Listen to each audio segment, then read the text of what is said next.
Hello students, Balyan GS classes में आपका स्वागत है। स्टूडेंट्स, आज हम राष्ट्रीय मानवाधिकार आयोग विषय पर डिटेल से डिस्कस करेंगे।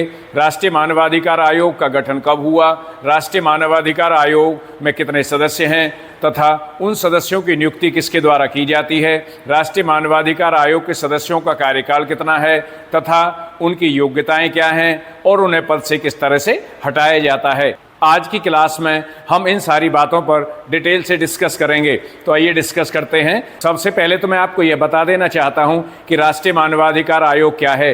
राष्ट्रीय मानवाधिकार आयोग एक ऐसा निकाय है जो देश में नागरिकों के मानव अधिकारों को सुरक्षा देता है, मानव अधिकारों के प्रहरी के रूप में कार्य करता है। इसका तात्पर्य है कि भारतीय संविधान द्वारा अभिनिश्चित, अंतर्राष्ट्रीय संधियों द्वारा निर्मित तथा न्यायालय द्वारा अधिरोपित मानव के जीवन, स्वतंत्रता, समता और उसके व्यक्तिगत गरिमा को बनाए रखने का अधिकार होता है। यानी राष्ट्रीय मानवाधिकार आयोग व्यक्तिगत जीवन, स्वतंत्रता, समानता तथा उसकी गरिमा को बनाए रखने के लिए कार्य करता है। अंतर्राष्ट्रीय संधियों से तात्पर्य उन संधियों से है जो व्यक्ति की राजनीतिक और नागरिक अधिकारों के लिए जिनको संयुक्त राष्ट्र संघ की महासभा ने स्वीकार किया था। संयुक्त राष्ट्र संघ की महासभा ने व्यक्ति के राजनीतिक, सामाजिक और सांस्कृतिक अधिकारों को 16 दिसंबर 1966 को स्वीकार किया था तथा उसके बाद भारत में भी 10 अप्रैल 1979 को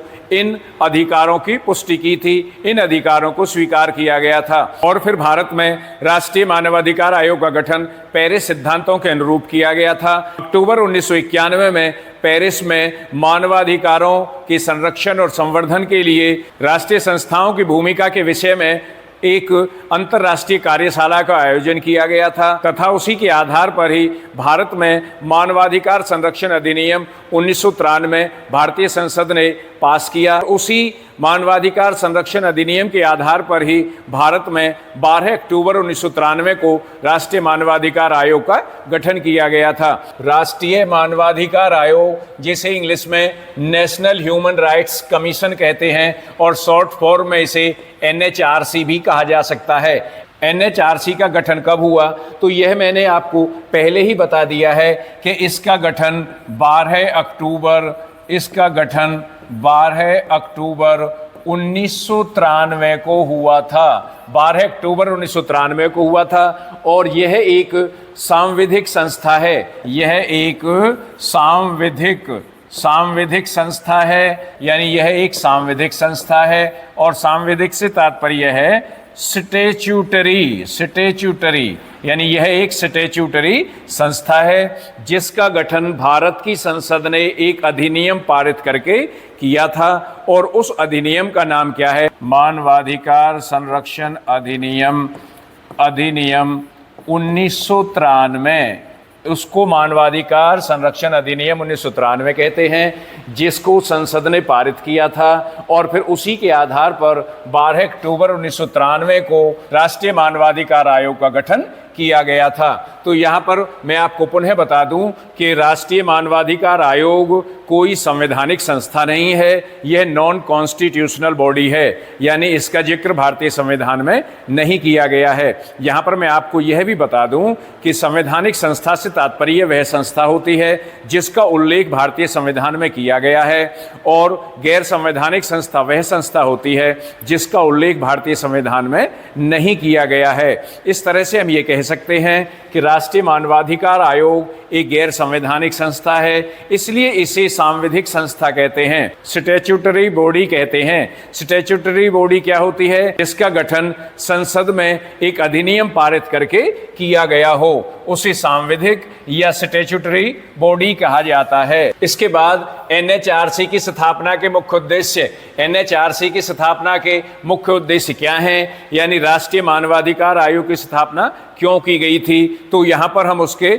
मुख्य उद्देश्यों को भी जान लेते हैं। उसके उद्देश्यों को जानना बहुत अधिक जरूरी होता है। नंबर 1, जिन संस्थागत व्यवस्थाओं के द्वारा मानवाधिकार मुद्दों का पूर्ण रूप से समाधान किया जा सके उन्हें शक्तिशाली बनाना, यानी वे संस्थागत व्यवस्थाएं जिनके द्वारा मानवाधिकारों के मुद्दों का समाधान किया जा सके, उन समस्याओं को सुलझाया जा सके, उन संस्थाओं को मजबूत बनाना, उन संस्थाओं को शक्तिशाली बनाना एनएचआरसी या राष्ट्रीय मानवाधिकार आयोग का उद्देश्य होता है। नंबर 2, अधिकारों के उल्लंघन को सरकार से स्वतंत्र रूप से देखना। यदि व्यक्ति के मानवाधिकारों का उल्लंघन हुआ है तो उनको स्वतंत्र रूप से देखना या सरकार से स्वतंत्र होकर देखना, उन पर विचार विमर्श करना, ताकि सरकार का ध्यान उसके द्वारा मानवाधिकारों की रक्षा की प्रतिबद्धता पर केंद्रित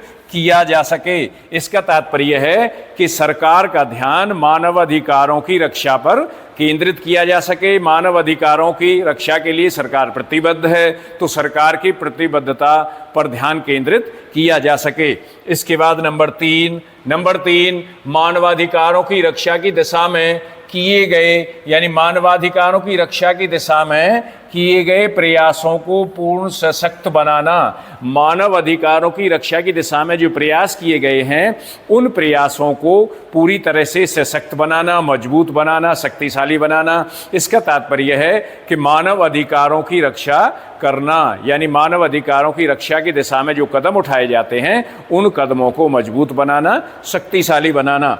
इसके बाद एनएचआरसी की संरचना, यानी एनएचआरसी की संरचना क्या है? तो एनएचआरसी एक बहुसदस्यीय निकाय है। एनएचआरसी का एक अध्यक्ष होता है तथा 5 सदस्य होते हैं। कितने अध्यक्ष होते हैं? अध्यक्ष 1। एनएचआरसी का अध्यक्ष 1 होता है और सदस्य कितने होते हैं? सदस्य 5 होते हैं, यानी 5 सदस्य होते हैं और एक अध्यक्ष होता है। एनएचआरसी का पहला अध्यक्ष कौन था? यानी पहला अध्यक्ष, ये बहुत ही महत्वपूर्ण प्रश्न है कि एनएचआरसी का पहला अध्यक्ष कौन था? एनएचआरसी का पहला अध्यक्ष रंगनाथ मिश्रा। उसका कार्यकाल कब से कब तक था? तो रंगनाथ मिश्रा का कार्यकाल जब एनएचआरसी की स्थापना हुई थी 12 अक्टूबर 1993, तब से ही शुरू हो गया था और उसका कार्यकाल 24 नवंबर 1996 तक था। यानी कब से कब तक था? 12 अक्टूबर 1993 से 24 नवंबर 1996 तक रंगनाथ मिश्रा का कार्यकाल था। वर्तमान समय में एनएचआरसी का अध्यक्ष कौन है? एनएचआरसी का अध्यक्ष 1 जून 2024 तक अरुण कुमार मिश्रा थे और उसके बाद 2 जून 2024 को विजया भारती सयानी को एनएचआरसी का कार्यवाहक अध्यक्ष बना दिया गया। विजया भारती सयानी एनएचआरसी की सदस्य हैं। तो कब बनाया गया? विजया भारती सयानी को, यानी किसको बनाया गया? विजया भारती सयानी को कब बनाया गया? 2 जून 2024 को एनएचआरसी का कार्यवाहक अध्यक्ष बना दिया गया और वर्तमान समय में विजया भारती सयानी ही एनएचआरसी के कार्यवाहक अध्यक्ष हैं। इसके बाद एनएचआरसी के अध्यक्ष और सदस्यों की योग्यताएं, तो मैं आपको बता दूं एनएचआरसी के अध्यक्ष की क्या योग्यताएं हैं। जो व्यक्ति एनएचआरसी के अध्यक्ष के पद पर नियुक्त किया जाता है, वह व्यक्ति उच्चतम न्यायालय का सेवानिवृत्त मुख्य न्यायाधीश होना चाहिए या वह व्यक्ति उच्चतम न्यायालय का न्यायाधीश होना चाहिए। इस तरह का प्रावधान 2019 में किया गया, क्योंकि 2019 में मानवाधिकार संरक्षण अधिनियम में संशोधन किया था। उससे पहले एनएचआरसी के अध्यक्ष के लिए योग्यता केवल यही होती थी कि एनएचआरसी का अध्यक्ष बनने के लिए व्यक्ति उच्चतम न्यायालय का सेवानिवृत्त मुख्य न्यायाधीश होना चाहिए। परंतु 2019 के बाद एनएचआरसी का अध्यक्ष बनने के लिए व्यक्ति की योग्यताएं क्या कर दी गई कि वह व्यक्ति उच्चतम न्यायालय का न्यायाधीश भी होना चाहिए। अध्यक्ष के लिए क्या योग्यता होनी चाहिए? अध्यक्ष के लिए व्यक्ति उच्चतम न्यायालय का सेवानिवृत्त मुख्य न्यायाधीश होना चाहिए या उच्चतम न्यायालय का न्यायाधीश होना चाहिए। 5 सदस्यों में से एक सदस्य की योग्यता, यानी एक सदस्य की योग्यता क्या होनी चाहिए? एक सदस्य उच्चतम न्यायालय का सेवारत या सेवानिवृत्त न्यायाधीश सेवानिवृत्त न्यायाधीश होना चाहिए। यानी एक सदस्य कैसा होना चाहिए कि उच्चतम न्यायालय का सेवानिवृत्त या सेवारत न्यायाधीश होना चाहिए, वह रिटायर हो चुका हो या अपना कार्य कर रहा हो। इसके बाद एक सदस्य कैसा होना चाहिए, एक सदस्य उच्च न्यायालय का सेवानिवृत्त या सेवारत मुख्य न्यायाधीश होना चाहिए। यानी एक सदस्य कैसा होना चाहिए, उच्च न्यायालय में काम करने वाला या रिटायर्ड मुख्य न्यायाधीश होना चाहिए। और 3 सदस्य ऐसे होने चाहिए, 3 सदस्य वे होने चाहिए जो मानवाधिकारों के संबंध में जानकारी रखते हो, विशेष ज्ञान रखते हो, या मानवाधिकारों के संबंध में उन्हें विशेष अनुभव प्राप्त हो। ऐसे 3 व्यक्ति राष्ट्रपति के द्वारा नियुक्त किए जाते हैं। और इन 3 सदस्यों में एक महिला सदस्य होना अनिवार्य है। यानी कौन सा सदस्य होना अनिवार्य है, महिला। तो मैं आपको पुनः बता दूं कि NHRC का एक अध्यक्ष होगा और 5 अन्य सदस्य होंगे। इसके बाद NHRC के पदेन सदस्य, NHRC के कुछ पदेन सदस्य होते हैं जिनकी संख्या 7 होती है।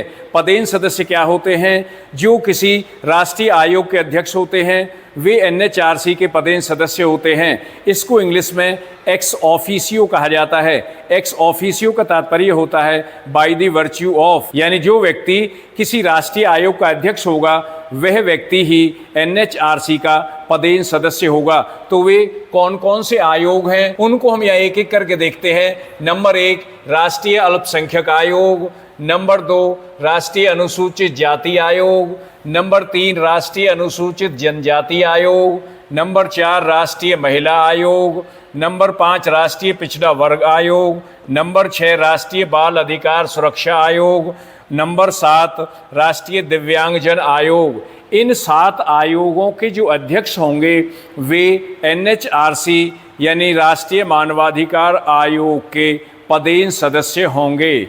इस तरह से हम ये कह सकते हैं कि राष्ट्रीय मानवाधिकार आयोग के कुल सदस्यों की संख्या 12 हो जाती है।